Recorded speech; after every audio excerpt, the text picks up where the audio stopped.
বাংলা ভাষার সকল বন্ধুদেরকে জানাচ্ছি শুভেচ্ছা। আসসালামু আলাইকুম, নমস্কার। যে যেখান থেকে আমাকে দেখছেন তার থেকে সবাইকে আমার ভালোবাসা জানাচ্ছি। আপনারা অবশ্যই কথা বলবে যারা দেখেছেন আমার ভিডিওটা, আপনারা জানেন যে আমি একটা সার্কোমা পেশেন্ট। আমার দুটো ক্যান্সার ধরা পড়েছে, একটা ওভারিয়ান ক্যান্সার আর একটা হচ্ছে থাইরয়েড ক্যান্সার। আমি কিভাবে ক্যান্সারটাকে নিয়ে এই বাংলাদেশ থেকে চেন্নাই এলাম, কিভাবে চিকিৎসাগুলো নিলাম, সেটা নিয়ে আমি গত পর্বে আমি বেশ ভালোভাবে আমি ব্যাখ্যা দিতে পেরেছি। এখন আজকে আমি যেটা মূল আলোচনা করতে চাচ্ছি সেটা হচ্ছে আসলে অর্থনৈতিক সংগতি। কারণ আমার কাছে মনে হয়েছে ক্যান্সার ধরা পড়বার পর মানুষের যে মনোবলটা অনেকখানি নরম হয়ে যায়। মনোবল শক্ত করবার পেছনেও কিন্তু অর্থনৈতিক সমৃদ্ধিটা একটি অনেক বেশি জোরদার কাজে লাগতে পারে। কারণ অর্থনৈতিক যোগ্যতা যদি না থাকে মনোবলটা খুব সহজভাবে হারিয়ে যায়। আর এখানে আরেকটা ব্যাপার হচ্ছে, যখন কোনো অনকোলজিস্ট কোনো ক্যান্সার পেশেন্টকে বলেন যে তিনি ক্যান্সার পেশেন্ট, তাকে অবশ্যই তার ডিটেলস বলে দেওয়া উচিত। তাকে এইভাবে থার্ড স্টেজ ফোর্থ স্টেজ, এখানে কিন্তু ভারতে আমি কখনো শুনি নাই কাউকে থার্ড স্টেজ ফোর্থ স্টেজ বলতে, কিংবা আপনার জন্য হাতে কম সময় আছে এরকম বলতে।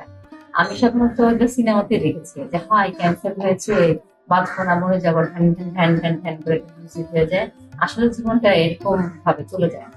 ক্যান্সার হচ্ছে একটি রোগ। এই রোগটাকে সঠিকভাবে নির্ণয় করতে হবে এবং সঠিক চিকিৎসার মাধ্যমে পরিত্রাণ পেতে হবে। আর জন্ম এবং মৃত্যু সবই আল্লাহ ভগবান সৃষ্টিকর্তার হাতে। ওটার সাথে তো আমরা পারবো না, তাই না? কিন্তু আমাদের চেষ্টা করতে হবে। মানসিক মনোবলের সাথে যেটা থাকতে হবে, অর্থনৈতিক সংগতি থাকতে হবে। অর্থনৈতিক এই সংগতিটাই সবচেয়ে বড় শক্তি। এটাই মানসিক ভাবে আপনাকে অনেক বেশি শক্ত করবে। এখানে যখন আমি আসি বাংলাদেশ থেকে, যখন আমি ট্রেনে উঠি, তখন আমি আসলে মাত্র করে 10,000 ইউএসডি, 10,000 ইউএসডি যতটি কনভার্ট করে দেখলাম সেই টাকা দিয়ে তার আমি জানি না যারা হচ্ছে পেশেন্ট, যারা রোগ নিয়ে বিদেশে চিকিৎসা করতে যাচ্ছে, তাদের ব্যাংকের ব্যালেন্স, ইন্টারন্যাশনাল অ্যাকাউন্টের ব্যালেন্সটা কিভাবে এত কম হয় আমার জানা নেই। মিনিমাম 40 লাখ 50 লাখ বাংলাদেশ টাকা দিতে লেগে যাচ্ছে। তাহলে সেই অনুপাতে ইউএসডিটা বাংলাদেশ ব্যাংক দেওয়া উচিত। আমি জানি না এই অর্থনৈতিক বিষয়টা, এটা আসলে সাধারণত যারা অর্থনীতি নিয়ে কাজ করছে, বাংলাদেশ ব্যাংক নিয়ে কাজ করছে, তারা জিনিসটা খেয়াল করবেন।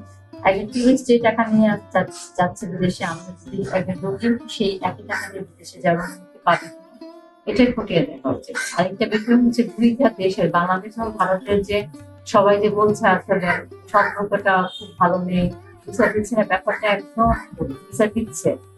এখন ভিসাটা দিচ্ছে কেমন করে? খুব জেনুইন যারা অসুস্থ তাদের কিন্তু ভিসা দিচ্ছে, তাদের হয়তো অনেক বেশি পরিস্থিতি হচ্ছে না। কিন্তু বাংলাদেশ এবং এর মধ্যে খুব ভালো বন্ধুত্ব হচ্ছে একটা জায়গায়, সেটা হচ্ছে ওই ঘুষ লেনা দেনা জায়গা। এখানে পার পার্সন যারা হচ্ছে ব্যবসা করতে আসছে ভারতে, যারা হচ্ছে ঘুরতে আসছে, তারা কি করছে এখন পর্যন্ত দিচ্ছে না, তারা বিভিন্ন 2 নম্বরের মেডিকেল ডকুমেন্ট বানাচ্ছে, মানে অনেক টাকা ওই ভারতের এজেন্ট থেকে দিচ্ছে, ভাইয়ের মিলে দেখাচ্ছে, দেখাচ্ছে। এই ব্যাপারটা এরকম। আসলে হচ্ছে সে কোনো রোগী না, তার আসলে কোনো চিকিৎসার প্রয়োজন নেই। সে হচ্ছে টাকা দিচ্ছে ইন্ডিয়ানদেরকে, ওই এজেন্টদেরকে, ওরা অর্ধেক টাকা দিচ্ছে, বাংলাদেশ অর্ধেক টাকা দিচ্ছে, এইগুলোর ভিসাটা হচ্ছে। এখন এইগুলো ভিসা করার পক্ষে তো আমি নই। এই কারণে আমি আমার পাশে বলে দিয়েছি, কোনোভাবেই কোনো কাউকে ঘুষ দিয়ে দিয়ে আসতে হবে। যদি আমার কাগজপত্র দেখে ইন্ডিয়ান এম্বাসি মনে করে যে আমাকে ভিসা দিবে, তাহলে সেভাবেই আমি ভিসাটা নেব। আমাকে দিয়েছে, আমি যদি ইন্ডিয়ান এম্বাসি 2 সপ্তাহের মধ্যে ভিসা দিয়েছি, কারণ আমার কাগজপত্র সম্পূর্ণ ছিল। আমি আসলে এখানে আপনার আমি আগে থেকে 2023 সাল থেকে দেখি আমার যে ভিসাই হয়েছে, আমাকে কাগজ বুঝতেই এসে আসতে হয়নি। এই গেল টাকা পয়সার ব্যাপার নয়, সেটার ব্যাপার করে যে 2 নাম্বারে করেই এই দেশে টাকা দিয়ে আসবে, আসলে এটা ঠিক না। যদি সবাই মিলে এই ঘুষ দেওয়ার প্রক্রিয়া আমরা বন্ধ করি, তখন কিন্তু অটোমেটিকলি ইন্ডিয়ান এম্বাসি আমাদেরকে জেনুইন হিসেবে দিবে বলে আমি মনে করি। সরকারকে আমার এই ভিডিও জানিয়ে রাখবেন, যারা আমার ভিডিও যাবে আমি বলে এখন আসি, আমি যেটা বলতে যাচ্ছি হচ্ছে মূলত এই যে অর্থনৈতিক ব্যাপারটা। আমি যখন আসি তখন তো আমি বুঝতে পারি আমার আর্থিক কোন খাতে কি খরচ হবে।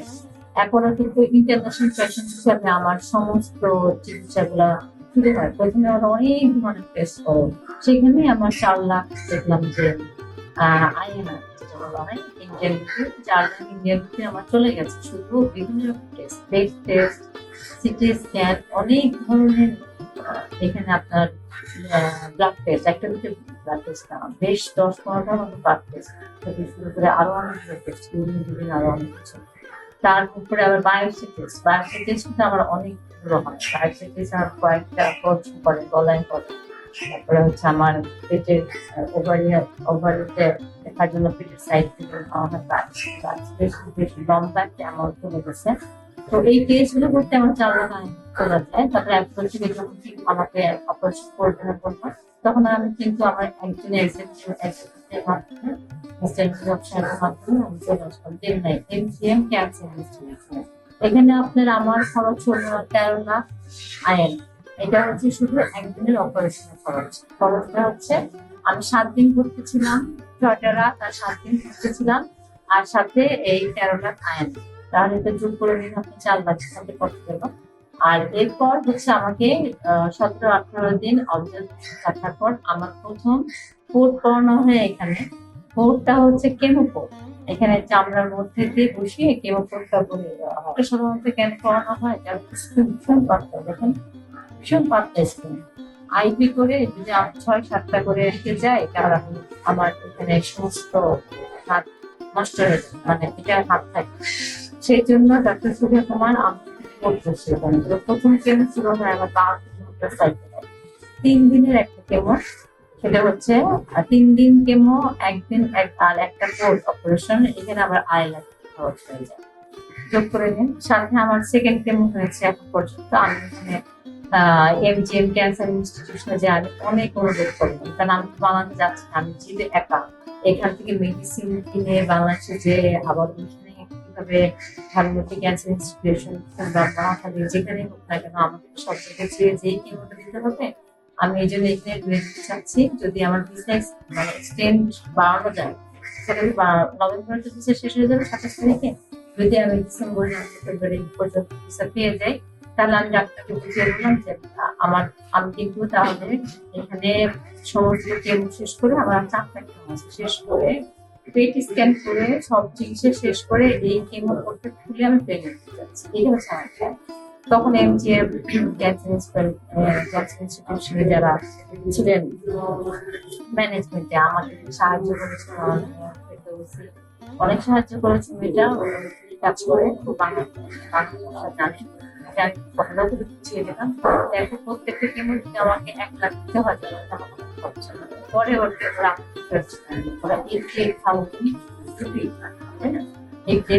করে তাকে প্রত্যেক কেমোতে রাখতে হয়েছে। আমি আশা করি ওরা পরবর্তী 4টা কেমো করে দিল। এখন এই সব কিছু যোগ করে দেখলাম, এখন পর্যন্ত আমার শুধু চিকিৎসা খাতে খরচ হয়েছে 20,38,000 INR। এই টাকাটা বাংলাদেশ থেকে আমার মা একজন ইন্ডিয়ান ভদ্রলোকের অ্যাকাউন্টে পাঠান। তারপর ওখান থেকে আমি টাকাটা হুন্ডির মাধ্যমে আমি টাকা লেনাদেনা করা একবার শুরু করেছিলাম। পরে দেখলাম হুন্ডি আমাদের প্রচন্ড ঠকাচ্ছে। হুন্ডির আশ্রয় কিন্তু আমি দিতাম না যদি আমাকে বাংলাদেশ ব্যাংক আরো বেশি ডলার আসে। এখন আমার আত্মীয় স্বজন, আমার বন্ধু বান্ধব সবাই আমাকে আর্থিকভাবে সহযোগিতা করেছে, যাতে আমি ক্যান্সারের থেকে জয়ীটা হতে পারি। এই যে একটা মনোবল, এই মনোবলটা পেয়েছে আমার সমস্ত আত্মীয় স্বজন, বন্ধু বান্ধব, আমার যে মা, আমার যে পরিবার, আমার সমস্ত সবার কাছ থেকে তো আমি সংগতি পেয়েছি বলেই আমার মনোবল এসেছে। যদি আমার হাতে এতগুলো টাকা না আসতো, তাহলে কি করে? আমি দেখলাম যে বাংলাদেশ টাকায় যে 30 লাখ টাকা খরচ হয়ে গেল, এটা মানে খুব কম সময়ের মধ্যে খরচ হয়ে গেল। তাহলে আমাকে এখানে বাড়ি ভাড়া দিয়ে থাকতে হচ্ছে। বাড়িটা ভাড়া নিয়েছি আমি 25,000 টাকা পার মান্থ। তারপরে হচ্ছে এখানে আমার অ্যাটেন্ডেন্স দিতে হয়েছে, ওটা আমাকে দিতে হয় প্রতিদিন 2,000 ফি করে। তার মানে বাংলাদেশ টাকায় কাছ দিয়ে 30,000 টাকার মতো চলে আসে, কারণ আমার তো কাছে কেউ নাই, চাকরি হতো। আর এখানে অ্যাটেন্ডেন্সটা কিন্তু মানে এত বেশি প্রফেশনাল, এত চমৎকার তাদের সমস্ত কিছু আয়োজন। আপনার যদি দিয়ে দৈনিক 2000 কোটি করে দেন, তারপর আপনি স্যাটিসফাইড থাকবেন তার ব্যবহারে, তার বিশ্বস্ততা। আপনার জীবনটাকে আপনি এই টাকাটার বিনিময়ে সেই নার্সের হাতে তুলে দিতে পারবেন, মানে এতটাই তারা বিশ্বস্ত। এই কারণে আমি বলছি যে অর্থনৈতিক সম্পত্তি হচ্ছে ক্যান্সার নিরাময়ের একটা বড় অংশ। অর্থনৈতিক ভাবে যদি আপনি সক্ষম হন, তাহলে এই ক্যান্সার থেকে পরিত্রাণ পাওয়াটা অনেক বেশি সহজ হবে। আমার মনে হয় যে আমার আমার এই খরচটা এবং আপনাদের যে কেন বললাম এই প্রযুক্তিতে আপনারা সম্বোধন করতে পারছেন। পরবর্তী সময়ে আমি আমার যে দ্বিতীয় ধাপ কেমো হয়ে গেছে, দ্বিতীয় ধাপ কেমোর পরে আমার অবস্থা একটু খারাপ হয়েছে। আপনারা দেখতেই পাচ্ছেন আমার চলে গেছে এবং আমার খেতে খুব অসুবিধা হয়, আমার খাবার কিছু নেই এবং হাতগুলোর মধ্যে এটা হয়তো বা কোনো রক্ত কিছু হবে আর কি, ডাক্তাররা ভালো করতে পারবে। একটু ক্যামেরায় দেখে নেই, এইভাবে সমস্ত পা গুলো হাত পা ছিঁড়ে পড়তেছে। জানি না আমি আর কোথায় করতে পারবো একা একা। আমার জেসি তো এই মাস পরে আমি আমাকে রাখতে পারবো না, যে অর্থনৈতিক ভাবে আমি মানে সেভাবে শক্ত নই। এখন সব টাকা শেষ হয়ে যাচ্ছে অলরেডি, আমাকে থাকতে নিতে হবে। সবাই আমার সাথে আমি যেন সুস্থভাবে আপনার কাছে আবার আগের মতো বলে রাখতে। সবাইকে ধন্যবাদ। আল্লাহ হাফেজ। নমস্কার।